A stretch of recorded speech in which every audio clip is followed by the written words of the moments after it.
Staff selection கமிஷனோட combined graduate level எக்ஸாம்க்கான அறிவிப்பு சமீபத்தில் வெளியானது. இந்த தேர்வுக்கான தயாரிப்பு முறைகள் என்ன, யாரெல்லாம் விண்ணப்பிக்கலாம், இந்த தேர்வு எந்த முறையில் நடத்தப்படும் என்பது சார்ந்த நிறைய விளக்கங்களை நம்மோடு பகிர்றதற்காக போட்டித் தேர்வு பயிற்சியாளர் திரு ரஞ்சித் நம்மோடு இணைப்பில் இருக்கிறார். அவரோடு பேசலாம். வணக்கம் சார். வணக்கம். ஸ்டாஃப் செலெக்ஷன் கமிஷனோட இந்த கம்பைன்ட் கிராஜுவேட் லெவல் எக்ஸாம் இது என்ன அடிப்படையாக என்னென்ன பணிகளை நிரப்புறதுக்கான தேர்வு இது? இந்த ஸ்டாஃப் செலெக்ஷன் கமிஷன் வந்து பாத்தீங்கன்னா இயர்லி ஒன்ஸ் வந்து பாத்தீங்கன்னா கண்டக்ட் பண்றாங்க. இந்த இயர்லி ஒன்ஸ் வந்து பாத்தீங்க அப்படின்னா கிட்டத்தட்ட assistant sectional officer, junior statistical officer, எப்படி நம்ம வந்து பாத்தீங்கன்னா தமிழ்நாடு லெவல்ல டிஎன்பிஎஸ்சி அப்படின்னு சொல்றோமோ அதே மாதிரி சென்ட்ரல் கவர்மெண்ட்ல எஸ்எஸ்சி ஸ்டாஃப் செலெக்ஷன் கமிஷன் அவங்க வந்து பாத்தீங்கன்னா ஃபில் பண்றாங்க. இது கிட்டத்தட்ட வந்து பாத்தீங்கன்னா ஒரு 34 டிபார்ட்மெண்ட் வந்து பாத்தீங்கன்னா ஃபில் பண்றாங்க. ஒவ்வொரு டிபார்ட்மெண்ட்டுக்கும் sectional officer, clerk, group B, group C, group D இந்த ஆஃபீஸர்ஸ் எல்லாம் வந்து பாத்தீங்க அப்படின்னா இது வழியா தான் வந்து பாத்தீங்கன்னா ஃபில் பண்றாங்க. எக்ஸாக்டா சொல்ல போனோம் அப்படின்னா தமிழ்நாடு லெவல்ல குரூப் 2னா இது சென்ட்ரல் லெவல்ல வந்து பாத்தீங்க அப்படின்னா குரூப் 2 மாதிரியான ஒரு தேர்வு. ஓகே. இதுல வந்து பாத்தீங்க அப்படின்னா நிறைய அட்ராக்டிவ் போஸ்டிங்லாம் இருக்கு. ஒன்னு வந்து பாத்தீங்க அப்படின்னா income tax officer, narcotics, enforcement officer, preventive officer, customs, இது எல்லாமே வந்து பாத்தீங்கன்னா இதுக்குள்ள வருது. இது போக இந்த வருஷம் அடிஷனலா ஒரு போஸ்டிங் வேற சேர்த்திருக்காங்க. CBDT, central board of direct tax அப்படின்ற இதுல கிட்டத்தட்ட வந்து பாத்தீங்க அப்படின்னா உங்களுக்கு வந்து ஆபீசர்ஸ் எல்லாம் சேர்த்துக்காங்க. அந்த இதெல்லாம் வந்து எக்ஸ்ட்ரா போஸ்டிங் கிட்டத்தட்ட சிபிடிடில மட்டும் 5000 வேகன்சி ஆட் பண்ணிருக்காங்க இந்த வருஷம். கிராஜுவேட் லெவல் எக்ஸாம் அப்படின்னா அந்த தகுதி என்பது ஒரு டிகிரி முடிச்சிருக்கணும், ஒரு கிராஜுவேஷன் முடிச்சிருக்கணும் அப்படின்னு புரிஞ்சுக்கணுமா, அல்லது இந்த கேள்விகள் கேட்கப்படுறது கிராஜுவேட் லெவல்ல கேட்கப்படும் அப்படின்னு புரிஞ்சுக்கணுமா? இது என்னன்னா தகுதி வந்து பாத்தீங்கன்னா கிராஜுவேஷன் லெவல் முடிச்சிருக்கணும். அது போக வந்து பாத்தீங்கன்னா கொஸ்டின்ஸோட டைப் வந்து பாத்தீங்கன்னா ஆப்டிடியூட் தான். அதனால வந்து பாத்தீங்கன்னா அது கிராஜுவேஷன் லெவல்ல இருக்கணும்னு எதிர்பார்க்க தேவையில்லை. ஸோ தட் வந்து பாத்தீங்கன்னா கேள்விகள் கிராஜுவேஷன் லெவல்ல இருக்காது. ஆனா அந்த கேண்டிடேட் கிராஜுவேஷன் முடிச்சிருக்கணும், கம்ப்ளீட்டா இருக்கணும். அவங்களுக்கான தேர்வுகள் இது. ஏஜ் லிமிட் என்ன சார்? ஏஜ் லிமிட் வந்து பாத்தீங்கன்னா 18 இயர்ஸ்ல இருந்து 32 இயர்ஸ் வரைக்கும் ஏஜ் லிமிட் இருக்கு மேம். 18 வயசுல இருந்து 32 வயசு. இது போக ஓபிசிக்கு வந்து பாத்தீங்கன்னா age relaxation 3 years. SC ST கேண்டிடேட்டுக்கு வந்து பாத்தீங்கன்னா 5 இயர்ஸ். அது போக பிடபிள்யூடி இவங்களுக்குலாம் வந்து பாத்தீங்கன்னா ஏஜ் ரிலாக்சேஷன் இருக்கு. பட் மினிமம் வந்து பாத்தீங்கன்னா 18, மேக்ஸிமம் வந்து பாத்தீங்கன்னா 32. அது கூட பிளஸ் ஏஜ் ரிலாக்சேஷன் நீங்க ஆட் பண்ணிக்கலாம். எஜுகேஷன் குவாலிஃபிகேஷன் எனி டிகிரி அப்படின்னு பொதுவாகவே நம்ம எடுத்துக்கலாமா? டிஸ்டன்ஸ் எஜுகேஷன்ல படிச்சவங்களும் விண்ணப்பிக்கலாமா?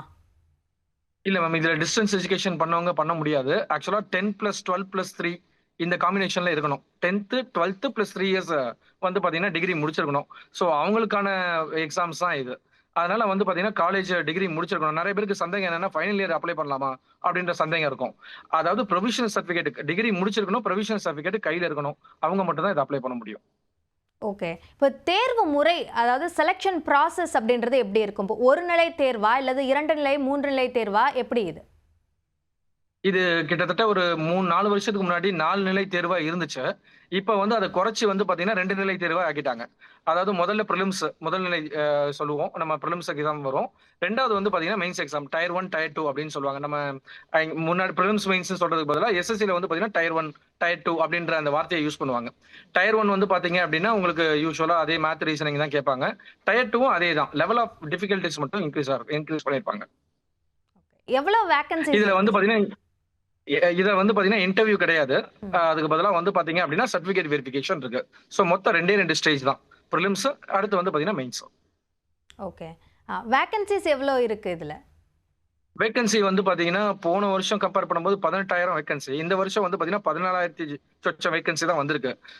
ஆனா வந்து பாத்தீங்கன்னா கடந்த 3 வருஷத்துல வந்து பாத்தீங்கன்னா 10,000 வேகன்சி ஃபில் பண்றாங்க.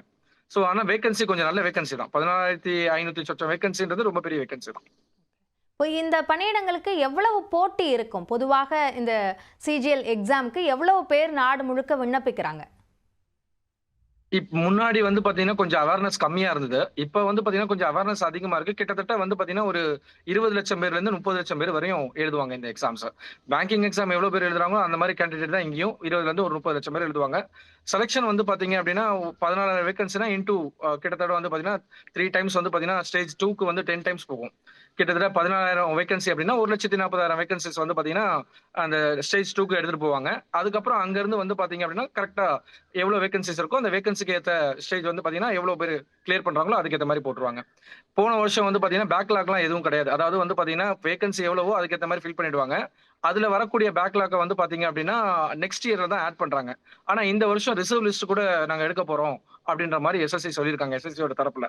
அதாவது என்னன்னா லாஸ்ட் இயர் வந்து பாத்தீங்க அப்படின்னா வேகன்சி இப்போ 15,000 அப்படின்னா 15,000 வேகன்சியை நிரப்பிடுவாங்க. பேலன்ஸ் இருக்கு. இப்ப சப்போஸ் வந்து பாத்தீங்கன்னா யாரும் ஜாயின் பண்ணல, சில பேர் வரல, வேலைக்கே வரல, அவங்க விருப்பப்படல, வேற ஏதோ ஒர்க் பண்றாங்க அப்படின்னா ஒரு 1000 வேகன்சி பேக்லாக் விழுது அப்படின்னா அந்த 1000 வேகன்சி அடுத்த வருஷம் தான் ஆட் ஆகும். பட் கம்மிங் இயர்ல என்ன பிளான் பண்றாங்க அப்படின்னா அந்த பேக்லாக் விழுந்ததுன்னா அந்த வருஷமே ஃபில் பண்ணலாம். சோ தட் எழுதின பசங்க வந்து அடுத்த வருஷம் வரை வெயிட் பண்ண தேவையில்லை, இந்த எக்ஸாமை வச்சே நம்ம ஃபில் பண்ணுவோம் அப்படின்ற ஒரு ஒரு ஒரு ஒரு ஐடியால இருக்காங்க இப்ப. ஓகே. ஸோ இந்த தேர்வை பொறுத்த வரைக்கும் கடினத்தன்மை அப்படின்றது எந்த அளவுக்கு இருக்கும் அப்படின்றத நம்ம பேசணும் விரிவா. அதற்கு முன்பாக விழிப்புணர்வு பற்றி நம்ம பேசிட்டு இருந்தோம். தமிழ்நாட்டில் ஸ்டாஃப் செலெக்ஷன் கமிஷன் தேர்வு சார்ந்த விழிப்புணர்வு போதுமான அளவு இருக்குன்னு நினைக்கிறீங்களா? தமிழ்நாட்டுல இப்ப கொஞ்சம் கம்மி தான். அதாவது முன்னாடி கம்மியா இருந்தது, இப்ப கொஞ்சம் கொஞ்சம் கொஞ்சமா இன்க்ரீஸ் ஆகுது. பட் அதுக்கான அவேர்னஸ் ரொம்ப கம்மி. அது போக வந்து பாத்தீங்க அப்படின்னா அவேர்னஸ் இன்னும் நிறைய கொடுத்தோம் அப்படின்னா, இப்ப டிஎன்பிஎஸ்சி எக்ஸாம் எழுதுறாங்க, அவங்க வந்து பாத்தீங்கன்னா குரூப் 1 எக்ஸாம், குரூப் 2 எக்ஸாம், அதுக்கப்புறம் விஏஓ எழுதுறாங்க. பட் அதோட நிப்பாட்டிக்கிறாங்க. அவங்களோட ஸ்டேஜ் அவ்வளவுதான். ஏன்னா இதுக்கு மேல எஸ்எஸ்சி எல்லாம் போய் எழுதுனா மேக்ஸ் ரொம்ப கஷ்டமா இருக்கும், இங்கிலீஷ் கொஞ்சம் கஷ்டமா இருக்கும், அதனால வந்து பாத்தீங்கன்னா இதோட நிப்பாட்டிப்போம் அப்படின்னு வந்து பாத்தீங்கன்னா அவங்க அதோட நிப்பாட்டிக்கிறாங்க.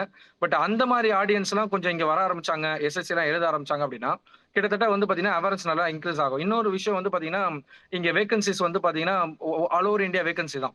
அதுல வந்து பாத்தீங்கன்னா இந்தியால வந்து அதாவது இந்தியால இருக்க மொத்த வேகன்சி 14,500 வேகன்சினா கிட்டத்தட்ட இங்க இருந்து தமிழ்நாட்டுல போற மக்கள் வந்து பாத்தீங்கன்னா ரொம்ப கம்மி தான். ஏன் அப்படின்னா அது எழுதுறதே ரொம்ப கம்மி தான், கம்மியான மக்கள் தான் எழுதுறாங்க.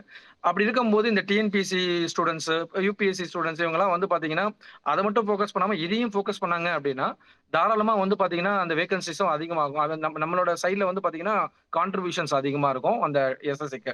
இது போக அவேர்னஸும் நிறைய கிரியேட் ஆகும். ஓகே. இதில் யூபிஎஸ்சி தேர்வுலலாம் இப்போ சமீபத்தில் தமிழ் வழியிலேயே தேர்வு எழுதினவங்க தேர்ச்சி பெறுறாங்க அப்படின்ற செய்திகள் எல்லாம் நம்ம அடிக்கடி பார்க்குறோம் சமீப நாட்களாக. இப்போ ஸ்டாஃப் செலெக்ஷன் கமிஷனை பொறுத்த வரைக்கும் எந்தெந்த லாங்குவேஜ்லலாம் நடத்தப்படுது, தமிழில் தேர்வு எழுதுறதுக்கான வாய்ப்புகள்லாம் இருக்கா? ஸ்டாஃப் செலெக்ஷன் கமிஷன்ல வந்து பாத்தீங்கன்னா கிட்டத்தட்ட ஒரு 16, 17 லாங்குவேஜ்ல எழுதுறதுக்கான வாய்ப்புகள் இருக்கு. ஆனா அது என்னென்ன கேட்டகரி அப்படின்னா எம்டிஎஸ் அப்படின்னு சொல்லுவாங்க, மல்டி டாஸ்கிங் சிஸ்டம் அப்படின்னு சொல்லுவாங்க. அது 10th லெவல் பேசிஸ், அது தமிழ்ல நீங்க எழுதலாம்.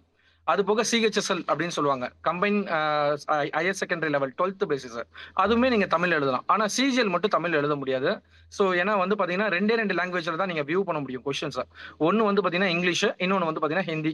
ஸோ அதுக்கு கீழே இருக்கிற லெவல் வந்து பாத்தீங்கன்னா 10th லெவலோ 12th லெவலோ அவங்க வந்து பாத்தீங்க அப்படின்னா தமிழ்ல எழுதலாம். பட் அதுக்கு அடுத்து கிராஜுவேஷன் லெவல்ல எழுதக்கூடிய எக்ஸாம்ல அவங்க கொண்டு வரல. பட் மேபி ஃபியூச்சர்ல கொண்டு வரலாம். அதனால வந்து பாத்தீங்கன்னா சிஜிஎல் மட்டும் இப்போதைக்கு ஹிந்தி அண்ட் இங்கிலீஷ்ல மட்டும் தான் வியூ பண்ண முடியும், தமிழ்ல வியூ பண்ண முடியாது. ஏன்னா லாங்குவேஜ் எதுவுமே கிடையாது இல்ல.